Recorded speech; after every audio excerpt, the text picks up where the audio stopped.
Bismillahirrahmanirrahim. Assalamualaikum warahmatullahi wabarakatuh. Selamat pagi anak-anakku semuanya. Bagaimana kabarnya hari ini? Semoga semuanya dalam kondisi sehat walafiat dan tetap dengan protokol-protokol sehat yang ada di rumah ya. Baik, semuanya sudah sarapan, kemudian sudah berseragam, dan saatnya kita akan mulai pembelajaran tematik. Sebelum memulai pembelajaran, alangkah lebih baiknya kita berdoa terlebih dahulu. Ya, Bismillahirrahmanirrahim. Rabbi zidni ilman warzuqni fahman. Amin ya Allah ya Rabbal alamin. Baiklah, disiapkan buku tematiknya. Ya, tema 3 di subtema 3 di pembelajaran kelima. Ya, kita sekarang akan membahas pembelajaran kelima dan keenam.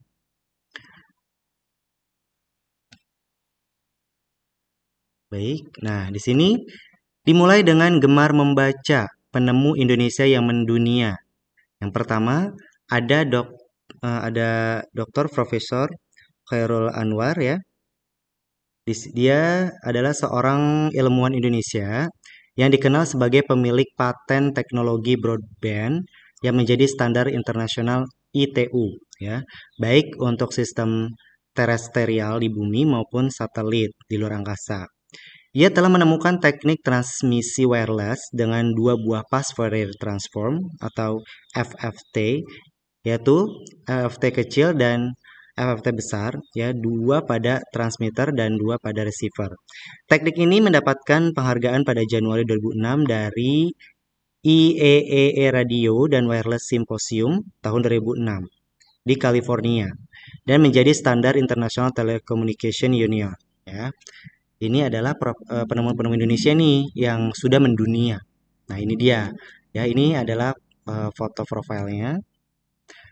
Kemudian selanjutnya ada Yogi Ahmad Erlangga, alumni terbaik penerbangan ITB 1993, berhasil membuat mata dunia terpukau setelah berhasil memecahkan persamaan Helmholtz ya, menggunakan matematika numerik secara cepat atau robust. Yogi yang juga merupakan dosen program studi teknik penerbangan ITB ini menggunakan metode ekuasi Helmholtz ya. Kemudian cara tersebut merupakan metode untuk menginterpretasi data pengukuran gelombang akustik.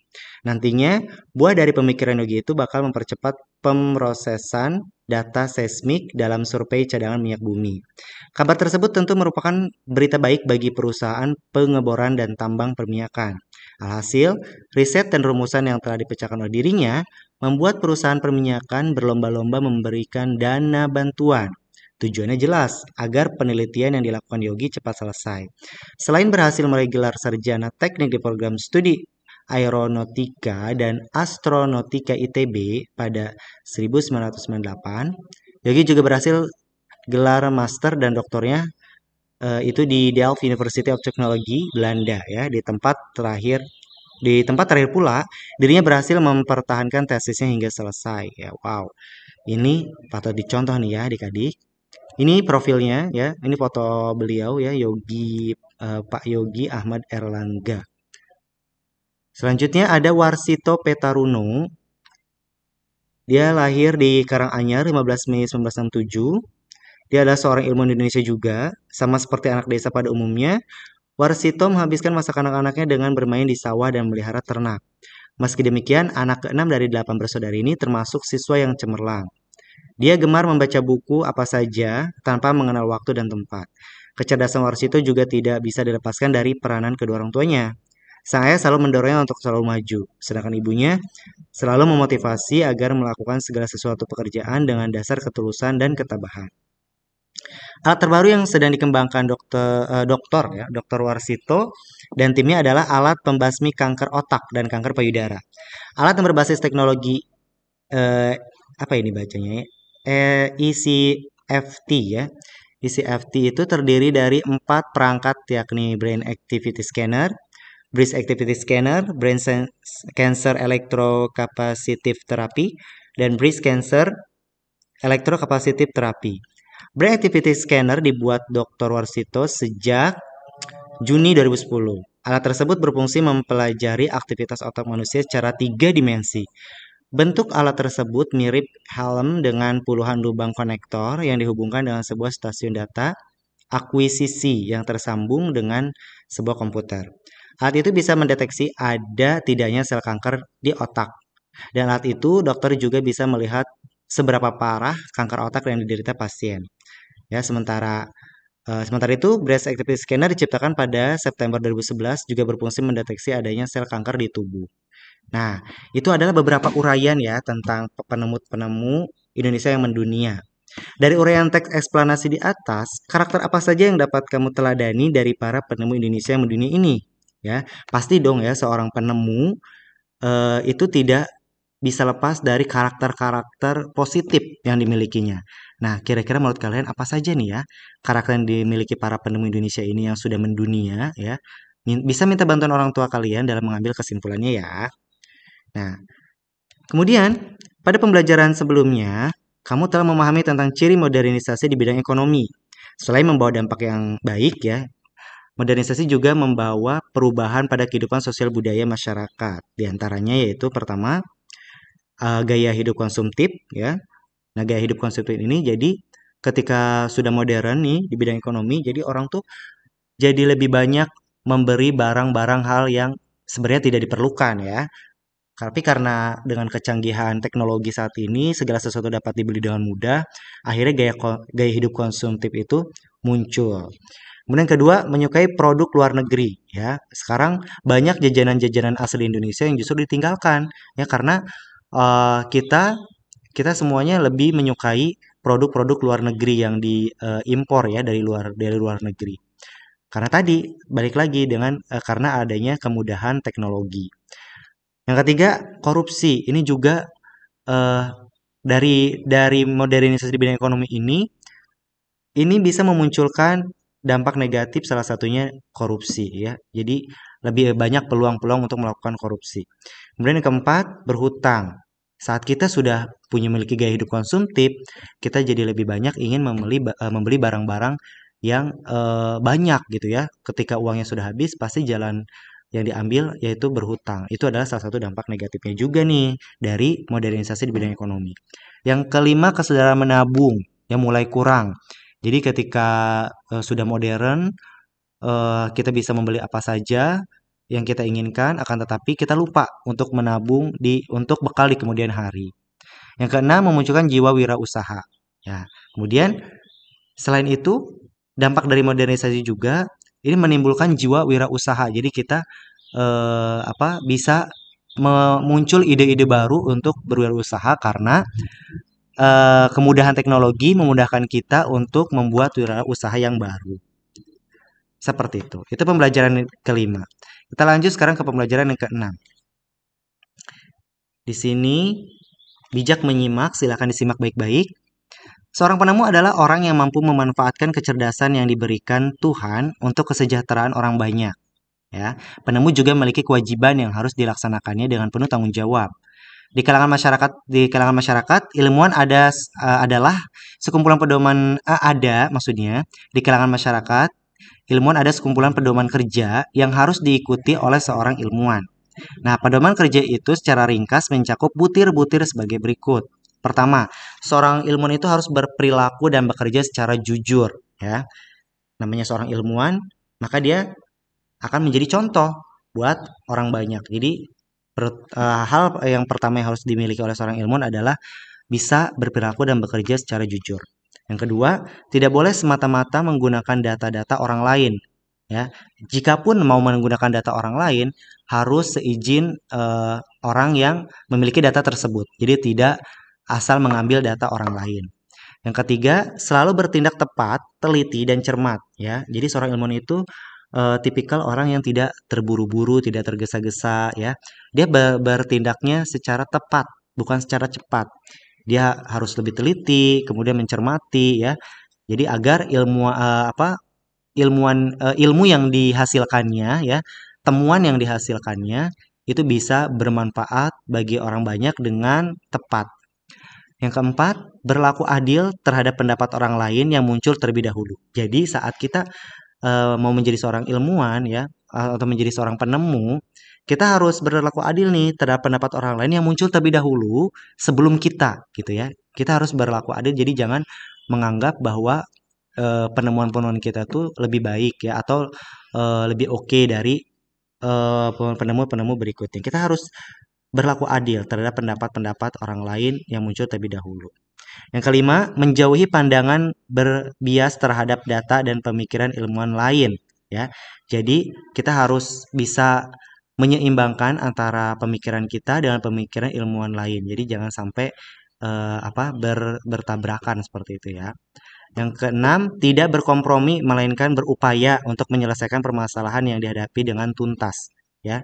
Jadi, menyelesaikan permasalahan-permasalahannya itu harus dengan tuntas gitu ya, berupaya harus diselesaikannya dengan tuntas, tidak berkompromi. Nah, setelah menyimak penjelasan tentang etika kerja seorang penemu yang wajib dilaksanakan, perkirakanlah hal-hal yang dapat terjadi bila seorang penemu tidak melaksanakan kewajibannya itu. Gitu ya. Tadi kan sudah ada nih kewajiban-kewajibannya ya yang harus dimiliki oleh seorang penemu. Nah, apa yang akan terjadi jika seorang penemu tidak melaksanakan kewajibannya itu? Ya, kalau simpelnya secara secara sederhananya ya kita kaitkan terhadap kewajiban-kewajiban kalian di rumah. Apa yang akan terjadi jika kewajiban-kewajiban kalian di rumah ataupun di sekolah itu tidak dilaksanakan dengan baik? Apa yang akan terjadi gitu ya. Nah, kurang lebih seperti itu. Nah, ini tapi kaitkannya dengan seorang penemu. Nah, selanjutnya amatilah video berikutnya tentang cara membuat rangkaian radio sederhana. Nah, silakan disimak baik-baik ya videonya.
Nah, itu kurang lebih cara membuat radio sederhana ya. Setelah mengamati video di atas, identifikasi langkah-langkah membuat radio sederhana tadi dengan bahasa kalian sendiri sesuai dengan ciri-ciri kebahasaan teks eksplanasi ilmiah yang sudah kalian pelajari sebelumnya ya. Ini bisa juga minta bantuan orang tua kalian. Itu saja untuk pertemuan kali ini untuk tematik ya di tema 3. Alhamdulillah sudah selesai hingga subtema 3 pembelajaran ke-6. Jangan lupa tugas-tugasnya dikerjakan, tetap jaga kesehatan, semangat belajar di rumah, dan tetap menggunakan masker dan hindari kerumunan saat keluar rumah ya. Sekian untuk pertemuan kali ini. Wassalamualaikum warahmatullahi wabarakatuh.